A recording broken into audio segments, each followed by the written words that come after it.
Welcome to Nation of Animation, a cartoon book club podcast for all ages. As always, I'm Ryan. And I'm Brooke. And we are continuing our February journey into things we love and things about love and love-adjacent cartoon topics. So today is a very special episode, as you may have noticed by our title. It's not really a pun that really makes sense for a show. Instead, today we are talking about fandoms. Yeah, that's how you say it. Domes made out of people. It's when someone who likes a show, they gather Ryan. together over the people, over the show. Who can forget the 2004 fandom around the Batman the Animated Series DVD? Today is the fandom episode. It's the fandom episode. I would never call our fans dumb. Oh my goodness. This is the month of love, and you are testing my love right now. For the record, I want fans to know that we did not rehearse this bit. I'm springing this on Brooke, so her professional frustration is all genuine.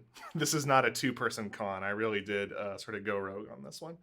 So anyway, yes, we are talking about fandoms today and how we as fans show our love for the shows that we love. Some might say the purest love between a fan and the piece of media that they adore. Mm-hmm. That's true. The purest type of love there is between a person and their orange Rugrats VHS tapes. You're so right. Speaking of fandoms, Ryan, are you part of any fandoms? I'm a member of this Karl Marx fandom called Democratic Socialists of America.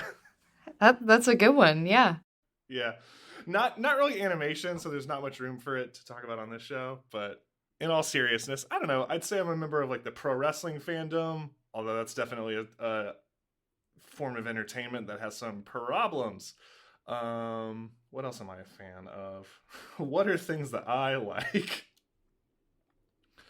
Definitely pro wrestling. Definitely stuff like there's a good number of animes and shows that I enjoy. That I will like. Okay. Yeah, I'm a big fan of those. Verging on weeb, even some might say. Well, we don't need to make that distinction. Is this not a place of love? What about you, Brooke, Aaron Smith? What are your fandoms? Well, you know how much I love Bob's Burgers, but I don't know that I'm necessarily in that fandom. Mm-hmm. I just love it a lot. But looking back at past me, I was a really big member of the Glee fandom. And I know we've talked about, you and I have, I don't know if this episode will be out yet by this point, honestly, but you and I have talked about Ryan Murphy on the show before and how we're starting a feud with him. But that will be hard for me because of my former allegiance to the Glee fandom. I followed tons of Glee blogs on Tumblr. I loved to read Glee, Kurt Blaine /fic. Which should be its own podcast in itself. Producers, if you're listening, if you want to greenlight our fanfic show, I'm ready for that. That's a whole nother kettle of fish. You know I love fanfiction. Mm-hmm. On that note, actually, I'm glad you said that because it reminded me of another fandom of mine, which is when I was younger, young Ryan was a big Star Wars fan, like an embarrassingly big Star Wars fan, to the point that I was on Star Wars message boards.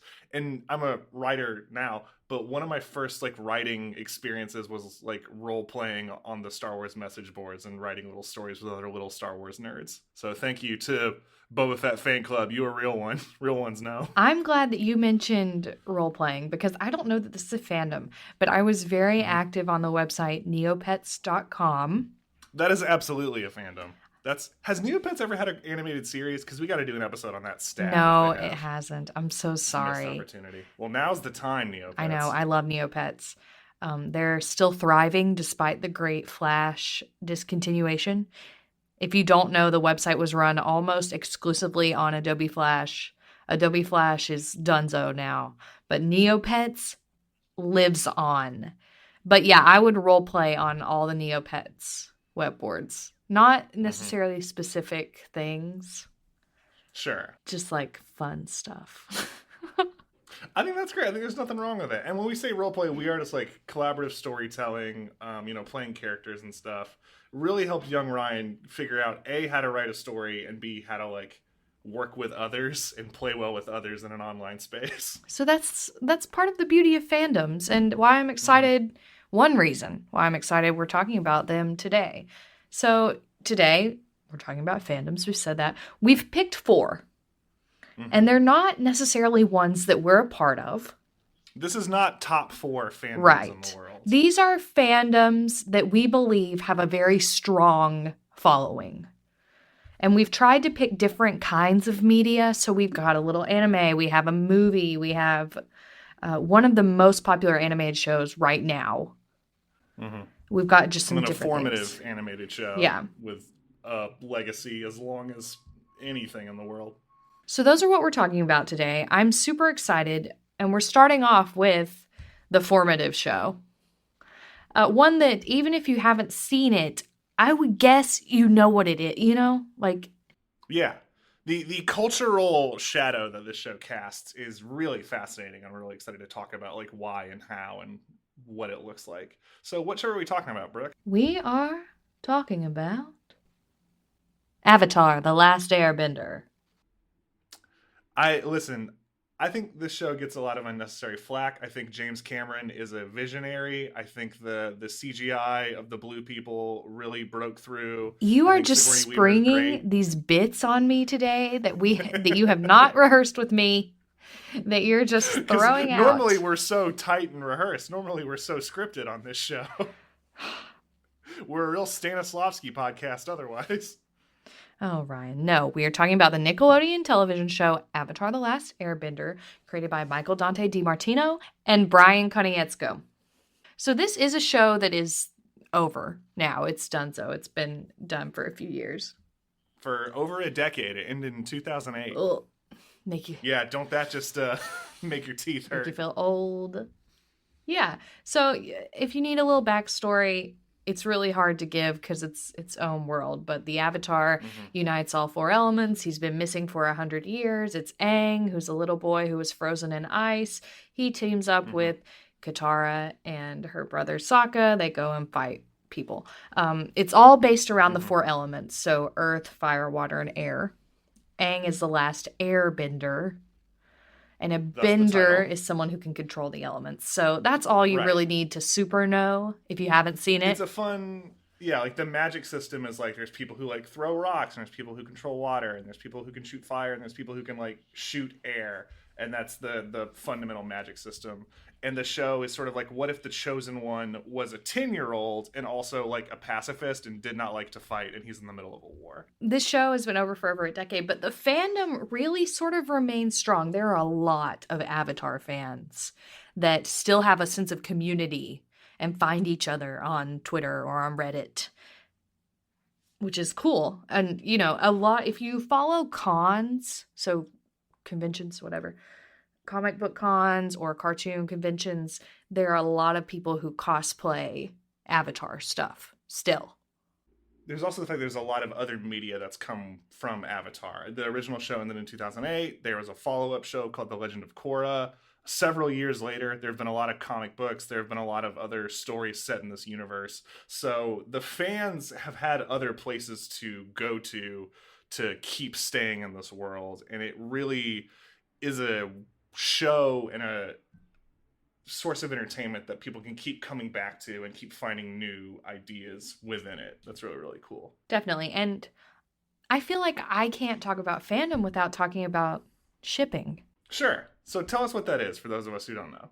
Shipping, we've talked about it a little before, but that's when you pick 2 characters and you want them to be in a relationship. Shipping.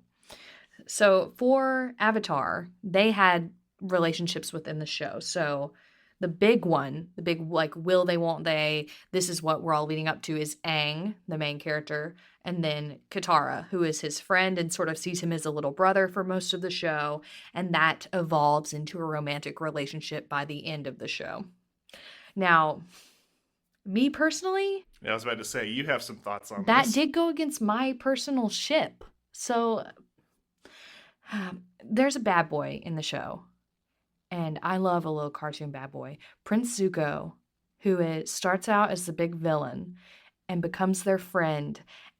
And I wanted him to be with Katara so bad. It just, narratively, it made so much sense. First of all, has the fire element and she has the water element. Fire and water, opposites attract. And then they both lost their mothers to the Fire Nation.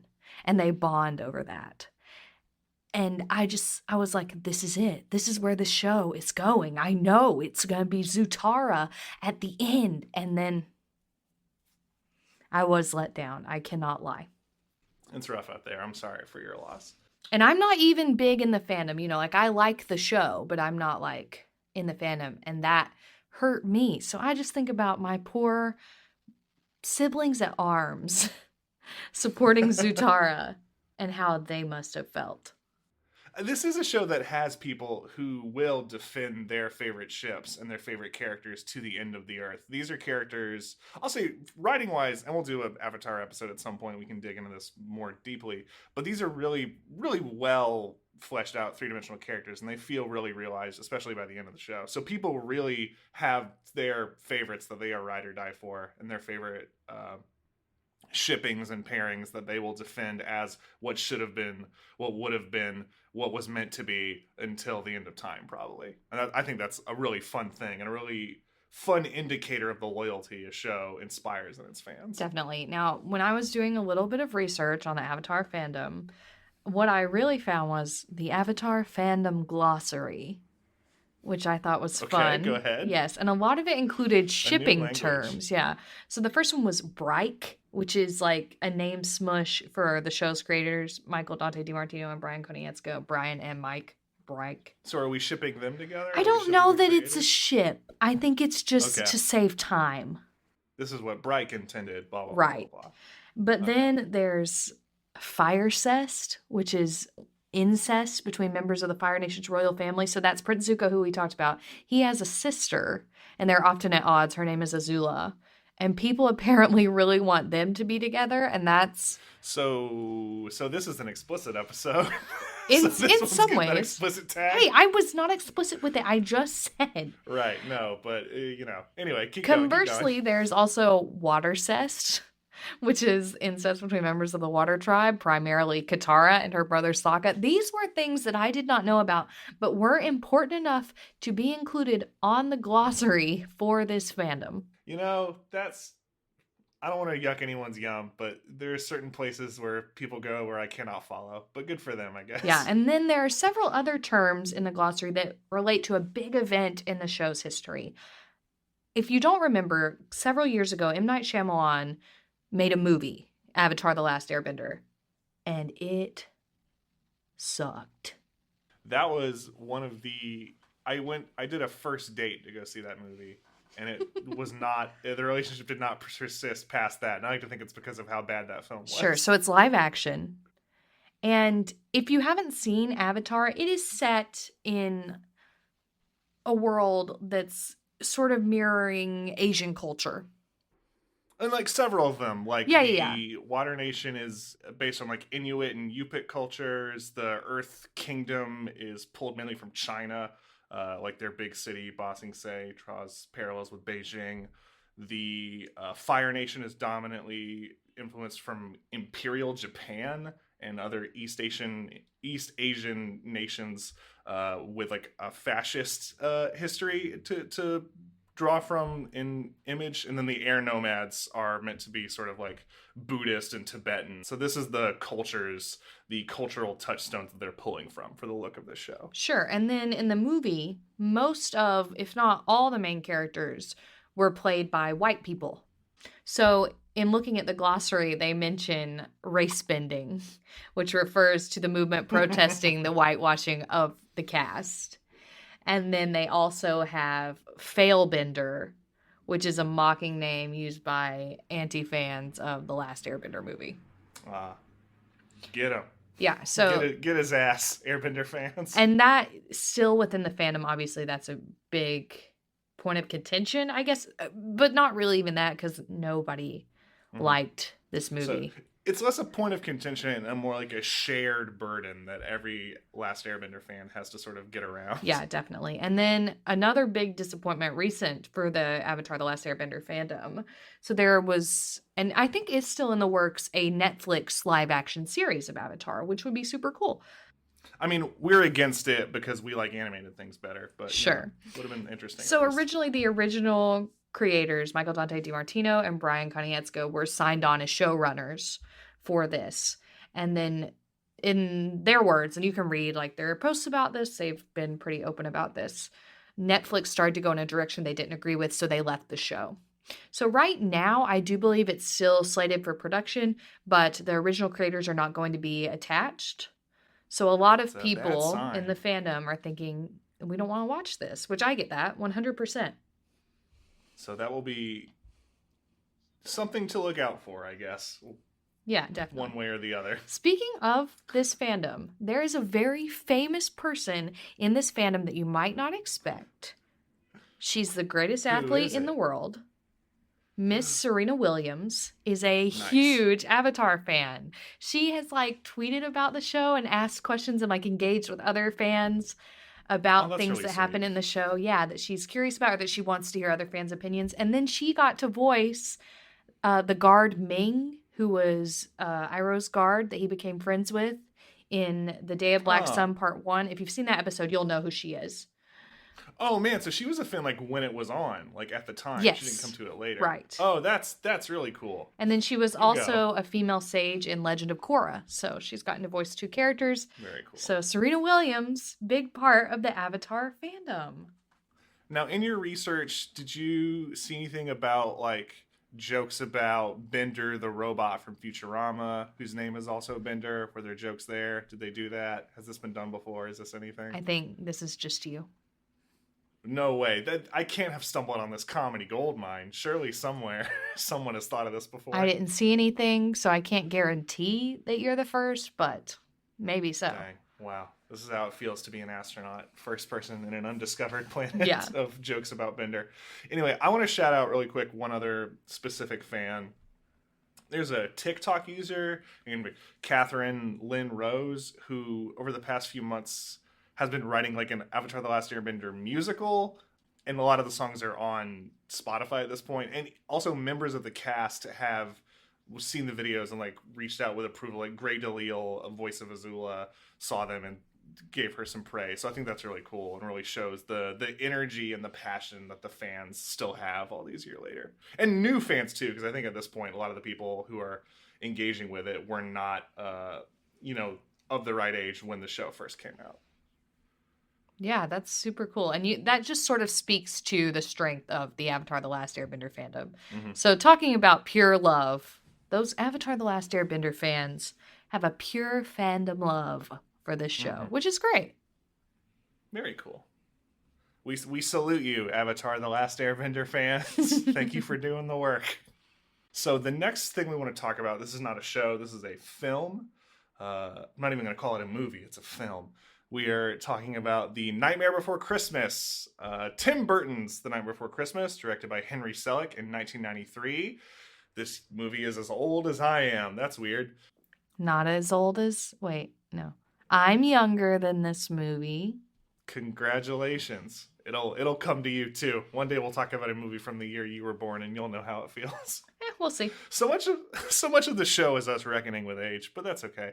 So anyway, Nightmare Before Christmas. It's kind of related to the film.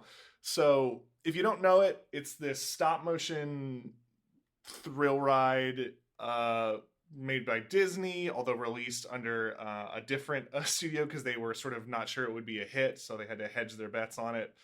The point is, it is a film about this guy named Jack, who's the Pumpkin King, who's sort of like the patron saint / superhero / president of a place called Halloween Town, which is like a whole world that is built around Halloween. Not to be confused with Disney's Halloween Town. Yes, correct. That is a different world. Very good catch. Anyway, Jack is sort of getting bored of this life. He's feeling a little complacent with Halloween because he does it every year. And he discovers Christmas Land / Christmas Town. referred to as both at various points. And he discovers Christmas and it's new and exciting, so he decides to try and take it over, and shenanigans ensue from there. This is a very sort of counterculture movie for kids where there's lots of scary imagery that isn't really scary, but it is like full of skeletons and ghosts and ghoulies, and there's a guy with an axe in his head the whole film. So it's a lot like spookier and edgier than most Disney entertainment was, especially in the 90s, and I'd say even more so today probably, that captured the imagination of a lot of kids and really captured the sort of rebellious spirit of feeling like you're getting away with something. When you're a kid and you watch Nightmare Before Christmas, at least when I was younger, it was sort of like, are we allowed to do this? We're getting away with something. This is so rebellious and nasty. Our parents can't know about this. There's spooky monsters. There's skeletons all over the place. There's people get poisoned in this. It's crazy. Santa Claus gets threatened with death multiple times in this movie. There's something really sort of anarchistic and transgressive, and that is something that I think a lot of fans really latched into. This movie was a pop culture juggernaut, became a huge sweep of the box office. Disney at the time was worried about Tim Burton because after Batman Returns, which was also not very child appropriate despite being a big toy commercial, it scared a lot of kids, so they were worried he was going to get him again.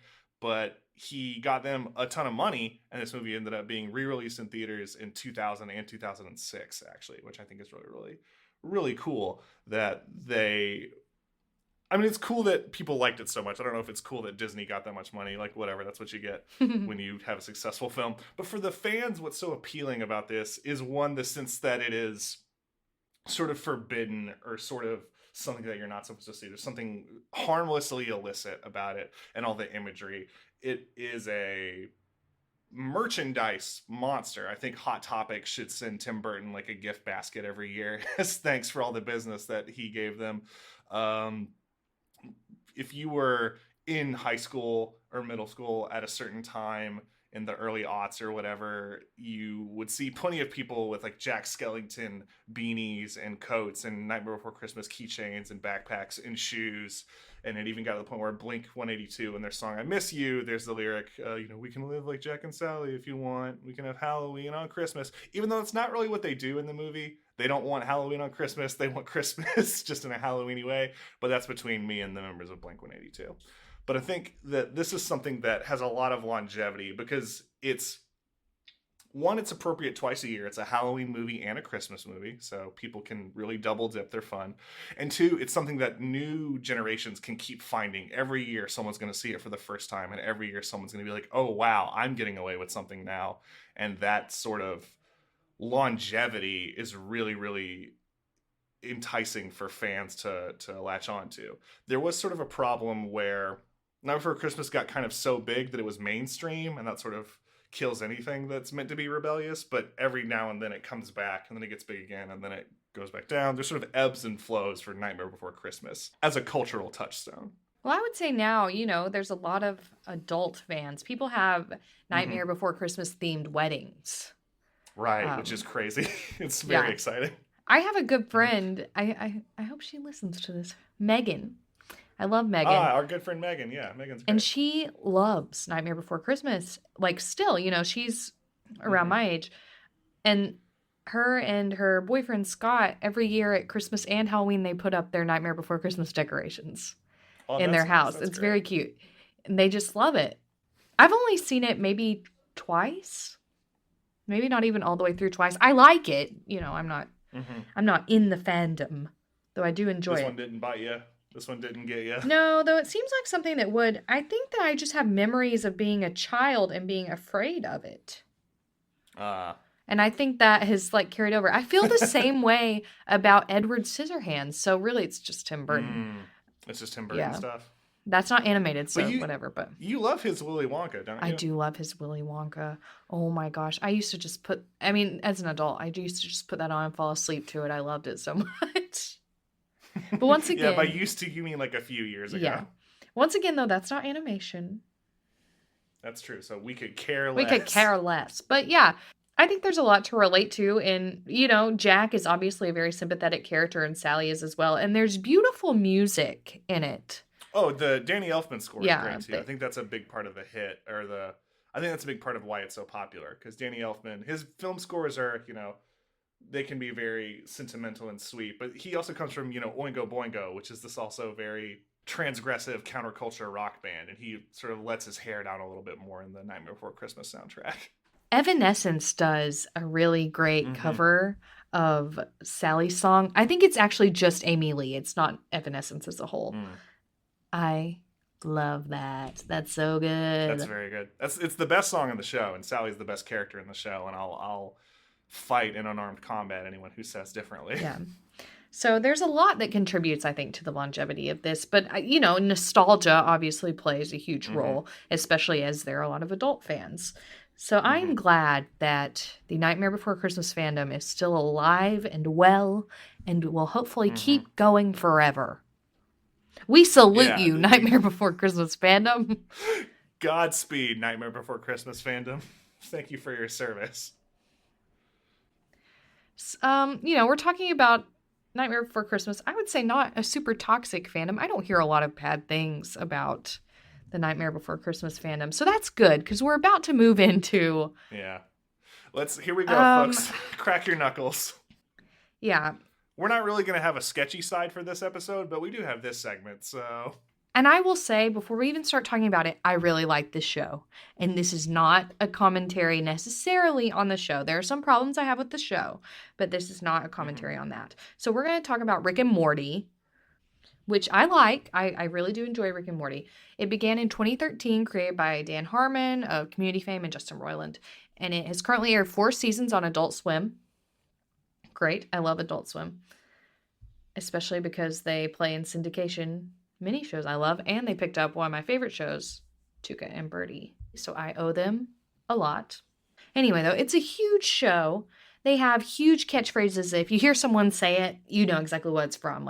Or gags like Pickle Rick, or like Rick's catchphrase, Wubba Lubba Dub Dub, or Morty saying, "Oh, geez." So these are things that you would recognize anywhere. And it also has possibly one of the most dedicated and one of the most controversial fan bases.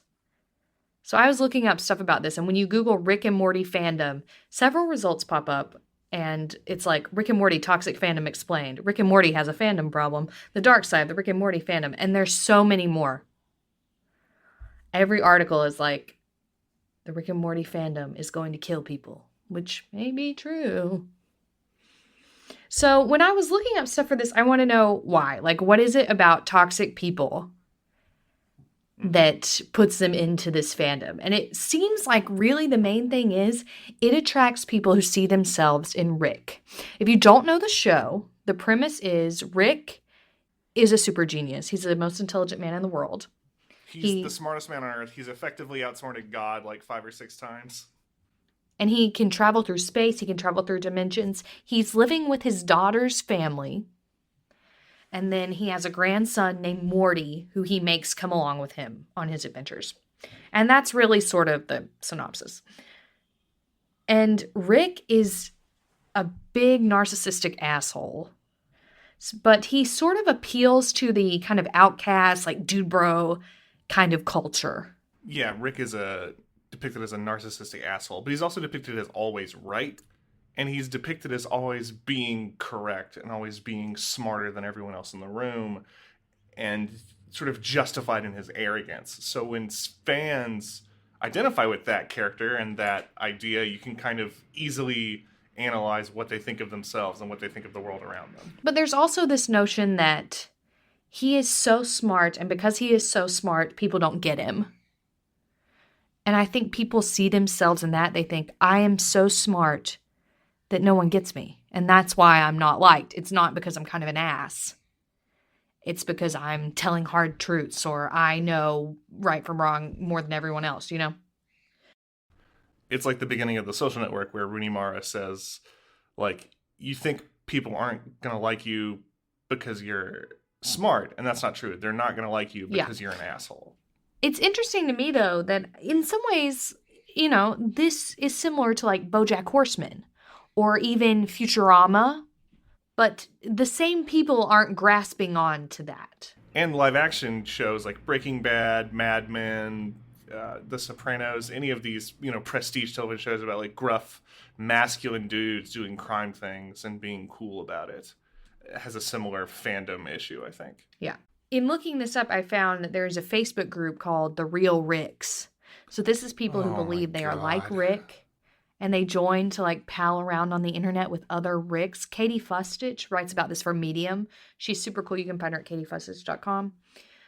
She joined the group and said, but to join, they ask you questions like, what specific areas of academia have you mastered? Do you believe politics and intellect are inherently intertwined? And most importantly, are you a bottom-feeding Jerry? Jerry is Rick's son-in-law who he hates. Now, I looked for the group to see if it's still joinable. I only found one called The Real Ricks now. It has 3.6 thousand members. I don't know that it's the original because the only two questions it had were, what's your real reason for joining? And did you answer all the questions? So wait, did you try to join? Were you going to do some investigative journalism? Yeah, I tried to join. But once I saw those, I was like, maybe this isn't real and it's not worth my time. Not the real one. The real one's probably on Parler nowadays. Maybe. Or QAnon or wherever Yeah, so there's a group of people, largely men, who think that they are really like Rick, who like to join. But she said that it's mostly like when she had joined the group, it was mostly people posting Rick and Morty memes. And anytime someone tried to pose an intellectual debate question, no one would respond.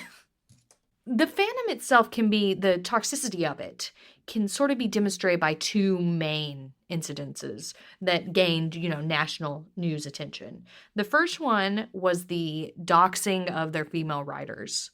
So in season 3, the showrunners brought on a couple of female writers because they had an all-male writer's room. And fans, quote unquote, said they were disappointed in season 3 of the show, and they blamed this disappointment on the female writers. So they published these women's personal information, so that's their addresses and phone numbers and email addresses online in an attempt to intimidate them and get them to leave the show. A side note, this season has some of the fandom as a whole's favorite things. Pickle Rick is part of this season. People love Pickle Rick. And listen, Pickle Rick itself is a whole sort of complicated thing. But when we do inevitably do a Rick and Morty specific episode, which I'm, anticipating and also kind of worried about, I'll definitely talk more about Pickle Rick because I think that's an episode with a weirdly long shadow cast along the rest of the series.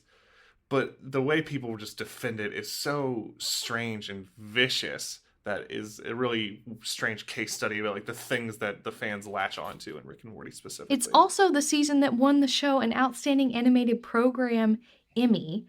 Pickle Rick was written by a female writer, Jessica Gao, who was hired to add, women to the writer's room. So really, the complaints here are unfounded and more of a result of, I think if you're looking at it, you can obviously see it's really just sexism and toxic masculinity. And there's another incident, this is not it, that also shows like the influence of toxic masculinity on this show's fandom. And this one more publicized the Szechuan sauce incident. So in season 3, which remember, that's the one that people were complaining about, this is also a very beloved episode. Season 3, episode 1, it's a big episode because it's their season premiere. So Rick has been imprisoned by the Galactic Federation, and he has to break out of prison. That's basically the premise of this one. It's a whole big thing. There are multiple dimensions. There's the Council of Ricks, which are other Ricks that he's made as well. SEAL Team Ricks comes in to break him out. The family's there, Morty and his sister Summer and his mom and dad. And at the end of the episode, Rick has convinced his daughter to leave her husband, who he hates. So Morty's parents are getting a divorce. He comes in and talks to Rick. He's like, oh, Rick, I can't believe my parents are divorcing. And then Rick goes on this wild, almost incomprehensible monologue where he says that all of his actions, every terrible thing he does, is motivated by his desire to find McDonald's Szechuan sauce, which was a nugget dipping sauce that was released as a promotional item for the animated film Mulan in 1998. Now, the point of this monologue that it seems like has gone over many people's heads is that Rick doesn't have a rhyme or reason to his terribleness, that it could be something as stupid as a nugget dipping sauce. And that should tip you off like, this is a bad guy. But fans latched on to this, the Szechuan sauce, became obsessed. They campaigned for its re-release. They wanted it so bad. Yeah, the way these fans went from watching a cartoon about a silly scientist guy to chanting for this decades-old dipping sauce like they're standing in a circle with sharpened spears yelling at a pig head is just ridiculous. But McDonald's sort of played into their hands because for one day on February 26, 2018, they decided to release the Szechuan sauce one day only in McDonald's. You could get it. But they didn't have anywhere near enough for the demand. People were lined up outside the store. And of course, these restaurants ran out. So these people within the fandom, and not everyone, but enough that it was news. Too many of them. Yeah, went wild and started harassing these McDonald's workers, like threatening violence because they wouldn't give them the sauce. And I read that one woman allegedly traded her car for a sauce pack. I'd believe it. And I did not try the sauce because I did not care. But I heard that it's just like McDonald's sweet and sour sauce mixed with McDonald's barbecue sauce. Like they had to use it as like their extras and just mix them and then repackage them. So you could make it yourself at home. Go ask for some sweet and sour sauce and barbecue. They still have both of those at McDonald's, I believe. All this for nothing. All this for some mixed up sauce. Yeah. So those are two huge instances that show the toxicity of this fandom. Also, this is a little smaller, but Rick and Morty has a very irregular production schedule. So it's hard. There was a big wait in between seasons 3 and 4. And it's hard to know when new episodes are coming, or it was. I don't know about right now. But Dan Harmon, one of the creators, has talked about if he tweets about anything, like, I'm eating a cupcake right now, he'll get 1 million people responding and be like, why are you doing that? You should be working on Rick and Morty. Yo, let the man live. And Dan Harmon has come out, condemning these toxic fans. He calls them knobs, and he says, I've made no bones about the fact that I loathe these people. Mm-hmm. And he also said, do I worry about them ruining everything? Yeah, I do. Once the title of your show becomes a way of describing a demographic, that is toxic, which is 100% true, I think. I would say, me, I've said I really like the show. I think it's funny. I binged the first 3 seasons, and I haven't watched season 4 yet. And it's honestly kind of because when I think of it, I just feel like, ugh. So this is like the dark side of fandom, where it's like people who are taking this way too far and shouting about it and acting like this is part of their identity. It's totally natural to like things and feel like that they are meaningful to you. But when you take that meaningfulness and make it like a part of your identity and say that if you don't like this thing, then you and I have problems because you don't understand this fundamental universal truth that blank thing is unimpeachably good, then it becomes a matter of taking things too far, and like it becomes too central to your identity for you to just chill out and be a normal person. That's perhaps harsh, but it becomes too central for you to differentiate it from reality in the real world and act like a regular person who's easy to get along with and doesn't worship a article of fiction.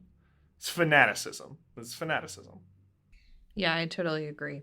So I am excited to eventually watch season 4, I think. I can't do it right now. But I do like the show, and I think it's smart, and I think it's pretty funny. So, but hey, if you're like the majority of fans who like Rick and Morty and are chill about it, then, we salute you. Godspeed, well-adjusted Rick and Morty fans. Those Rick and Morty fandom people, we're cool. The rest, nah.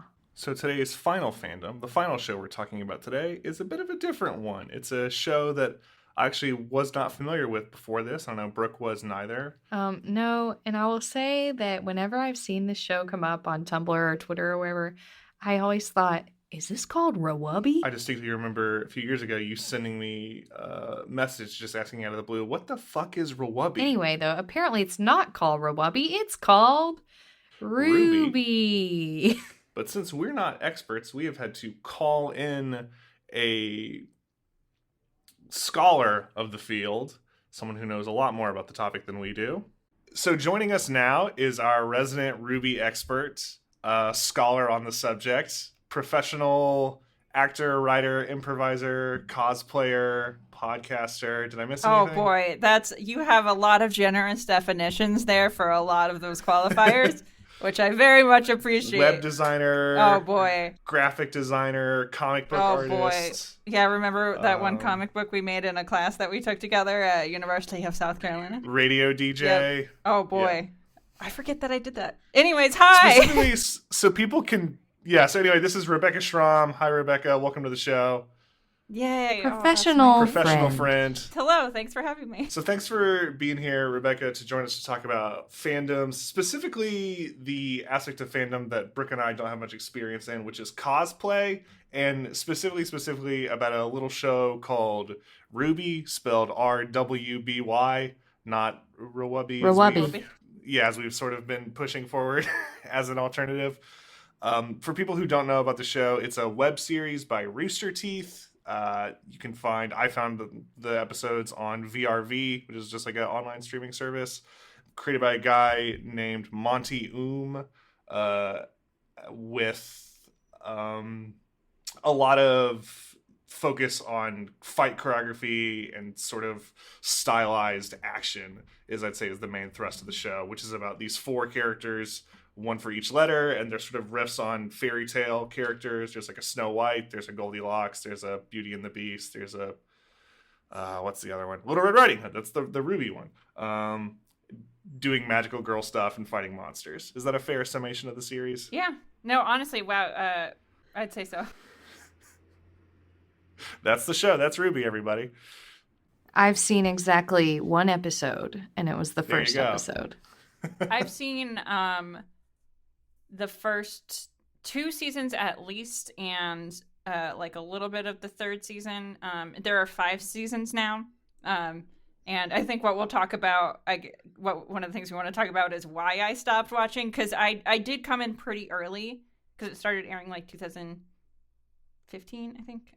2013. Yeah. 13. I think it's actually up to like 8 seasons now. They've been churning them out pretty regularly. I'm sorry. I'm wrong. Well, I came in around 2015, like halfway through their 2nd season. So it was still pretty early in the fandom existence of the show in general. And I guess I can't speak to the later seasons, but that's one of the reasons I stopped watching the show, was the sort of like very like clunky and stiff animations.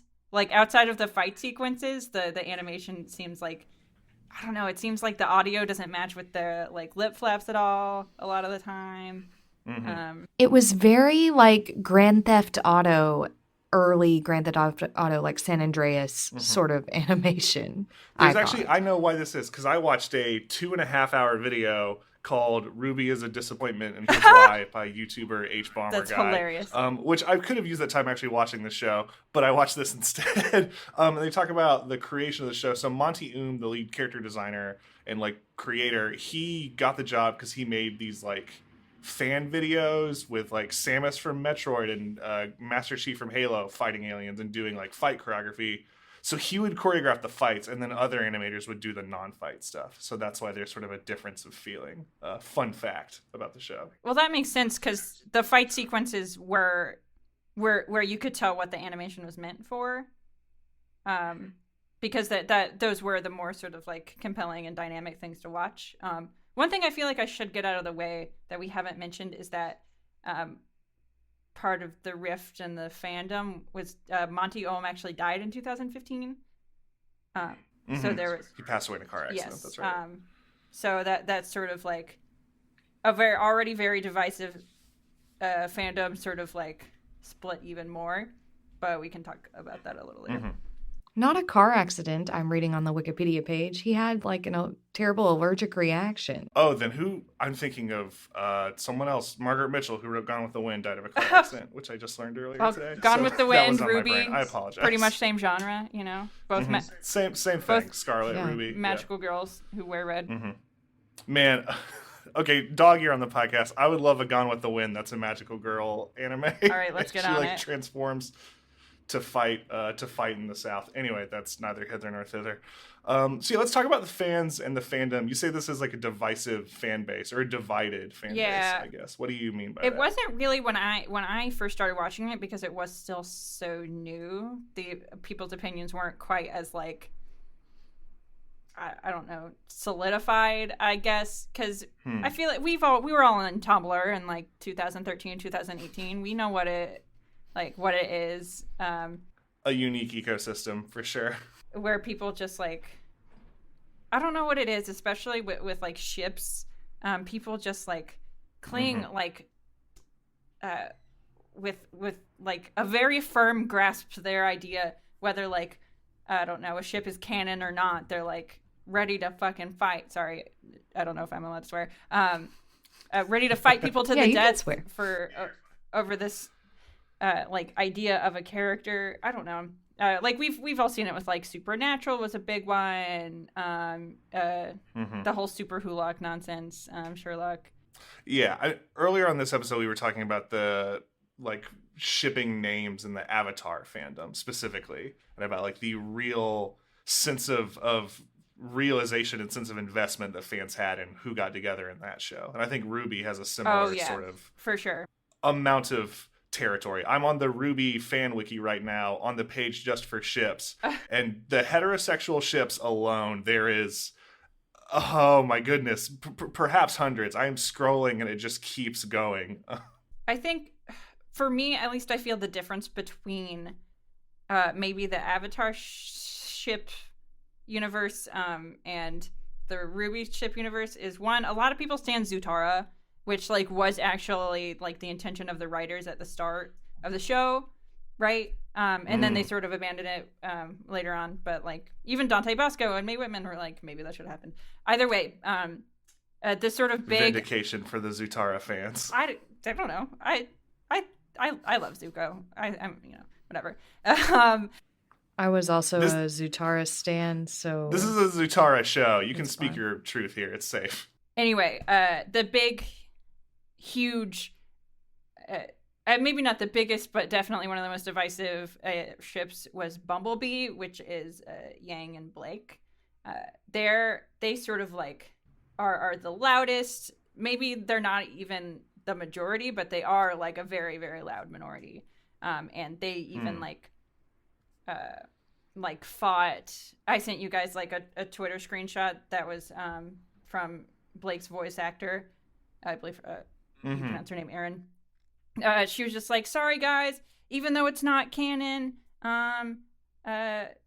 it's okay, we still love each other. And they like ripped her to shreds in the comments, and it's like, dang, she's making the show, y'all. Yes.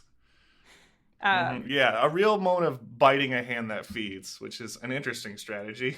But that's I sort of buried the lead on that, because what spawned that was the guy who writes most of the music and the soundtrack released a song. It's pronounced Bumblebee, but it's just Bumblebee without the vowels. So it's BMBLB. Yeah, something like that. And so everybody was like, "Oh, it's official! Bumblebee is canon. They're together! Yay!" But then the show and that voice actress had to be like, "No, we didn't know that song was being written." And they released a statement. They've released a statement saying that this song was like a last-minute addition because they just needed another song for the soundtrack, and it was like an extra song that this composer or musician had written. So that was a huge, big old deal that people fought over for a lot. I think that speaks to like the sense of investment, emotional and mental, that these characters have in the fans' minds. I think that's like really telling of a show that, you know, whether the grand narrative or the characters or the fights or whatever it is that keeps people coming back, there's something in this show that is making people come back and is making people care enough to bully a voice actor on Twitter. But that's what I don't get. Like, there are other like, I wouldn't fight people over Avatar ships, but I that's a very well constructed show with very rich characters. With RWBY, it's like all the characters have very distinct and different designs, but they're also, as you said, derivative designs from already existing fairy tales. Did you know RWBY, the character whose birthday is October 31st? Real cute. Oh, nice. So I just love like it. Spooky. And like the story's all right. I love me. Like, I love a magical girl anime. That's like why I started watching in the first place. But it's just like the over sexualization of teen girls. They're 14 and 15 at the start of this. Ooh, Yang has her rough. boobs hanging out. It's just like, it just felt very like, a lot of it made me uncomfortable, and that's sort of why I stopped watching. I get getting invested in a character. I just don't necessarily understand why this was the fandom that so many people clung to. Well, I think you are sort of pointing at it because you said that you got into it because it was, hey, another magical girl show. And those are always exciting, and you don't always see a ton of those coming from not actual anime studios. I think this is a show that wears its influence on its sleeves, not just with the fairy tale stuff and not just with the magical girl stuff. Like, the opening scene of that first episode is kind of beat for beat ripped from the Cowboy Bebop movie. And a lot of the plot beats are sort of ripped from Avatar and ripped from, like, Harry Potter and ripped from Legend of Korra. Mm-hmm. And I'll be more charitable, or inspired by Avatar and Harry Potter and Legend of Korra. And in this like 2.5 hour, in this feature-length documentary I watched on the show, they talked about how Monty gave all the writers and animators like an anime homework list to like make them all watch Cowboy Bebop and like Full Metal Alchemist and all these shows to sort of get the genre vibe. And what I think that results in is them just pulling from all these other more established shows. So when you watch it, you're like watching a blended up version of 50 other anime. And I see that. I totally see that. That's the thing, is I don't hate the show. I really, really wanted to like it. It has like seeds of being something that could have been really good. They just like missed the mark. That's the thesis of this video essay, is like, this is a show that constantly comes right up to the edge of being really, really cohesive and cool and exciting, and then always manages to like not quite live up to that. But then it builds itself up again. So the fans are sticking with it. They have a sort of I've used this word several times. They have an investment, and they're waiting for it to pay out at some point,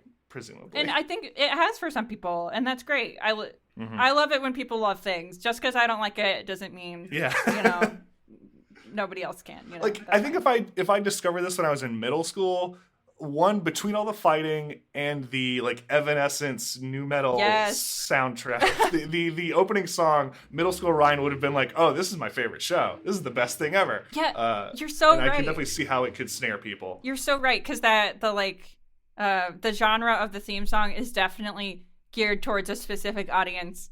And that audience is not me right now, but in middle school, yeah, if I had discovered it then it might be a different tune. Easily would have been and could have been, yeah. So let's talk about then, with your like mixed feelings about the show and your awareness and your sort of media literacy about what the show is doing that you maybe don't love, why then would you choose to cosplay it? And, you know, cosplaying is this thing that, for me at least, is such a cool idea, but the overhead and like how expensive and complex it is to get into it has always seemed a little impenetrable for me. So different people cosplay for different reasons, or they choose characters for different reasons. I personally, the process I go through is more, do I physically fit this character? Like, does my face, like, I don't cosplay a lot of anime characters because I have more of like a square, like, European face, which is why I did like Zelda, and stuff like that, because it's like I would feel, when I feel like I look good, I feel more confident, you know? So I wanted to cosplay someone I would feel confident doing, right? And then I go like to shows that I do like, and I do like it okay, you know? I'm not going to cosplay a show that I hate.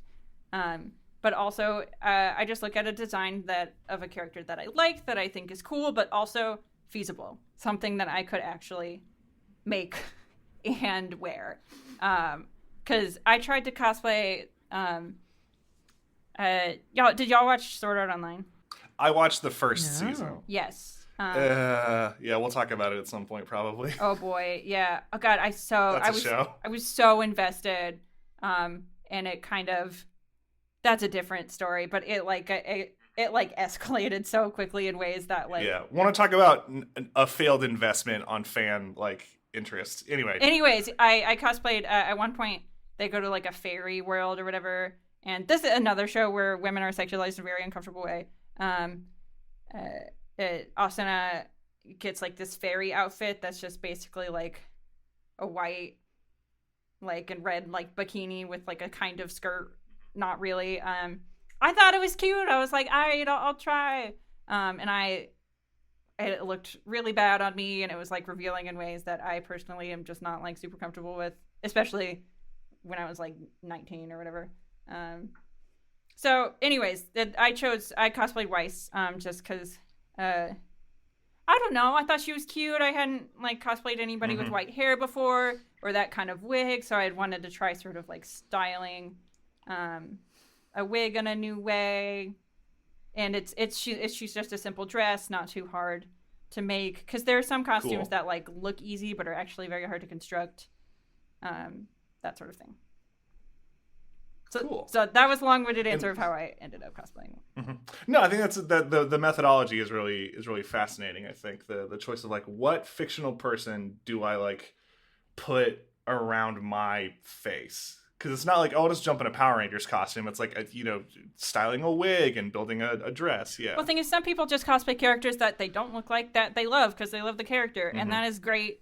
Yeah. And wonderful too. That's just and I do cosplay characters that maybe I don't look like, that I wanted to. I cosplayed Isabelle from Animal Crossing. I was about to say, you do a beautiful Isabelle. Thank you. Yeah, and you are not a dog. I am not a dog, but I love Isabelle. She's very cute.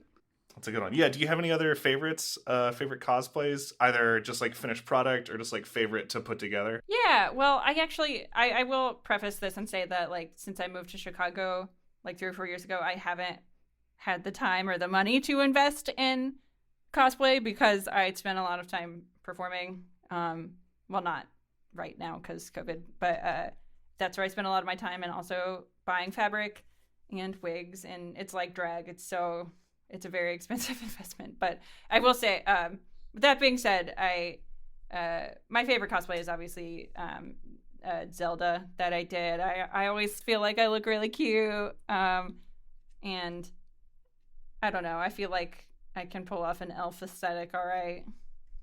Yeah, you have those ears. I've seen those pointy ear prosthetics before. Yeah, I like those. I also I don't think it was the first cosplay that I ever fully made myself. I started off pretty simple and tried to just alter patterns and that sort of thing. I did make a Pearl cosplay of one of her first outfits, and that was another wig that I styled that's looks cute in animation, but is hard to actually get to stay up. Because a lot of the times, sorry, I'm just going to talk about wigs now. A lot of the times when people try and recreate anime hair in wigs, they put so much product in it, and they just sort of glue the hair down onto sort of constructs to make it stay up, and it just ends up looking just very solid and shiny and not at all like hair. So that's sort of I feel what a lot of cosplayers and drag queens run into when trying to sort of make a hair a certain shape. But interesting. That's why drag queens wear 5 wigs at once to give it sort of volume. Oh, I will say a wig does make or break a cosplay, I feel, because even if your costume is very well constructed, if you got a $5 shake and go from Amazon that looks synthetic, or the color is slightly too neon, then it just sort of I don't know, ruins what could have been an overall very nice aesthetic. So I don't know, just pay the extra $30 for a nicer fiber. You'll thank yourself later. Plus you can always more expensive wigs always keep better, so you can maybe restyle it for something else if you want. Sure. Anyways, I don't know what I'm talking about. Ignore me. No, you know more than we do about cosplay and such. So we've touched a lot about, what attracts you to the show and like what our thoughts on the show are so far. This is not a full RWBY episode. We'll probably do that at some point down the line. But in just looking at the fandom, like when you're cosplaying at cons or just in your regular life, do you know many other like RWBY fans? What's the vibe with your fellow RWBY watchers in arms? So I actually don't really know anybody who super loves the show, because the guy who told me to watch it, I was just like looking for new characters to cosplay, and he was like, I think you'd like this show, RWBY. So I started watching it, and I was like, yeah, I kind of like it, okay. And I like tried to send it to some friends, and they weren't really into it, which fair enough. And it was still, like I said, it was still pretty early in it, so like it hadn't quite reached its peak of interest as it is now. So when I would walk down the hall at a con dressed as Weiss, it would be like, oh, you look cute or whatever. But like when I went with my old roommate, we would go as like Monica characters. I was Homer, she was Mommy. We would get stopped like every 5 feet, and people would be like, oh, you look so cute, and we'd be like, yeah, we know. And then I don't know, that's part of the fun of dressing up, is sort of just like feeling cute and confident in a way that you can't normally from regular clothes. For sure. That's the escapist thrill of it. Yeah. I think that makes a lot of sense. It is our second Valentine's episode, which we're focusing on love. So, Becca, I'm hoping you'll indulge us and write a short Valentine to the show RWBY. It can rhyme or it does not have to rhyme. Art is art. So this is the first thing that came to mind. Feel free to make me say something else. But hey, RWBY, I'm so glad you reached out. I'm actually at capacity helping someone else who's in crisis / dealing with some personal stuff right now. And I don't think I can hold appropriate space for you. Could we connect at a later date instead? Or do you have another fan you could reach out to? Hey, establishing boundaries is important in Valentine's in matters of romance. I feel like I gave RWBY. I Yes. did watch like another like season and a half in preparation for this to like remind myself of like some of the thoughts I had about it. And I feel like I gave us a couple dates. I really, it's like Lorelai and Max Medina. I really wanted to love RWBY, but I just, had to leave the night before the wedding and go to Harvard with my daughter. Mixed niches here, but that's okay. A tale as old as time. We've all been there. Brooke, do you have a RWBY Yes, Valentine? I know y'all just met, so. Yes, I do. RWBY, your music is dope. I still have hope that this Valentine's Day, maybe you'll be okay. Love, Brooke. Oh, that's wonderful. Great. For when I continue watching it. I'd say give it a shot. Like, I don't know, maybe skip like a season, because the animation and designs get a little better, I feel. So if you, I don't know, it's like Schitt's Creek, skip to like the 7th episode. Yeah, when the animation finally kicks in season 3 of Schitt's Creek, the fight choreo gets way better. Yeah. That's what I hear. Sounds like you're talking about Molly. Yeah, when it finally kicks in, that's when you'll feel it. Well, Ryan, do you want to give a Valentine? I think I can take a crack at one. Rubies are red, got them. Violets are blue. I like all the same anime as you, RWBY. That's all I got. Clearly, Monty and I watched a lot of the same shows. So. Well, that's great. You expressed that well. Ta-da! Great. So thanks for joining us, Rebecca, to talk about fandoms and such. Before we head out into the world, we want to give our listeners a sort of real-world recommendation, something that's not animated.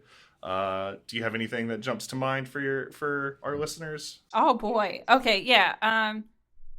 One thing that I've been listening to this podcast called Scam Goddess. I don't know if y'all have heard of it. It's Lacey Mosley. No. It's basically every episode she has a guest, and she's had a lot of really cool people. Like she had like Trixie Mattel, Nicole Byer, Vicky Vox, Jamila Jamil, which that is a great episode. You should listen to that one. And she just like, she has 3 sections. She talks about like scams, historic hoodwinks, like old scams in years past.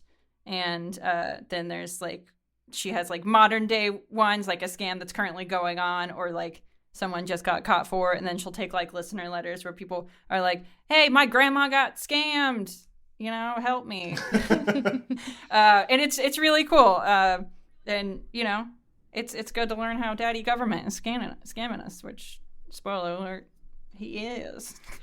Happens often, yeah. So yeah, listen to Scam Goddess. Cool. It's It's amazing. called Scam Goddess. Thank you. Brooke, do you have anything you want to tell our folks about? Well, I sort of stopped doing this so much because I went on like a true binge of playing Pokemon Sword that I got for Christmas. I was playing, out of my waking hours, I would say 70% of them I was playing Pokemon Sword. Hey, So you're I'm trying trying to, be the very to best. stop doing that, like no one ever was. Yeah. But I do still recommend it. You think being a Pokemon master is easy? No, you're giving up your whole life to go out on the road. That's true, and that's what I've been doing.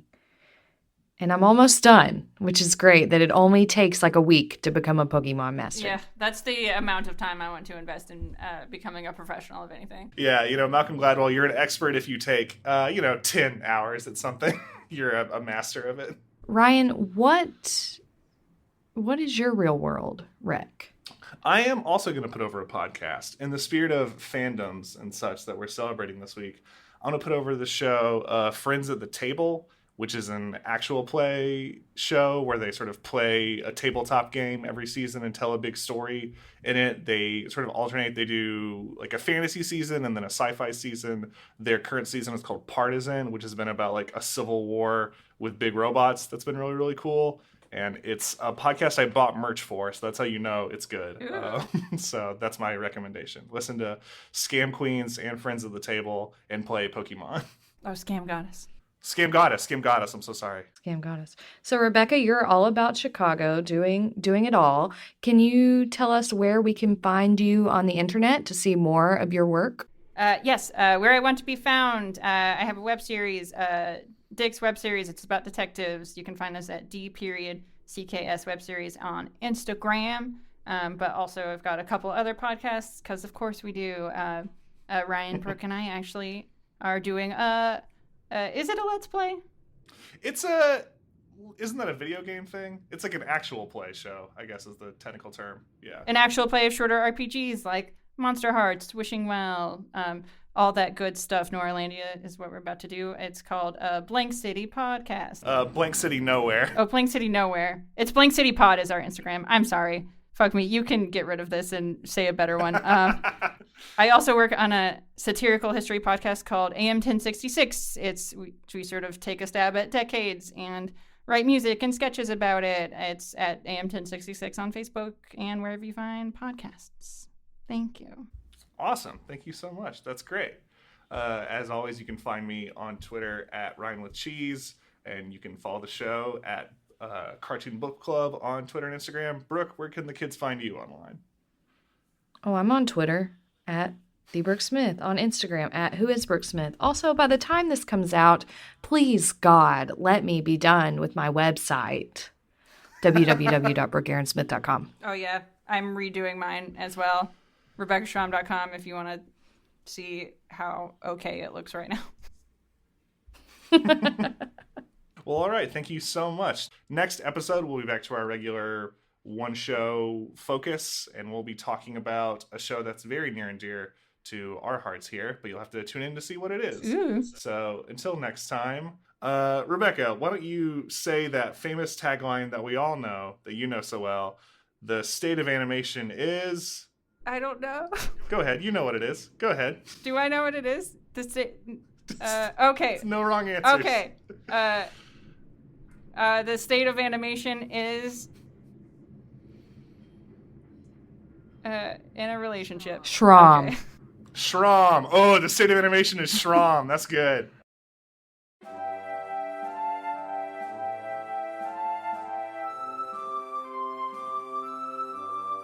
Nation of Animation is hosted by Ryan Stevens and Brooke Aaron Smith and produced by Danny Mendoza. Our show art is by Urvashi Lele, and our theme music is by Jacob Menke. Be sure to follow us at Cartoon Book Club on Twitter and Instagram. Thanks for listening.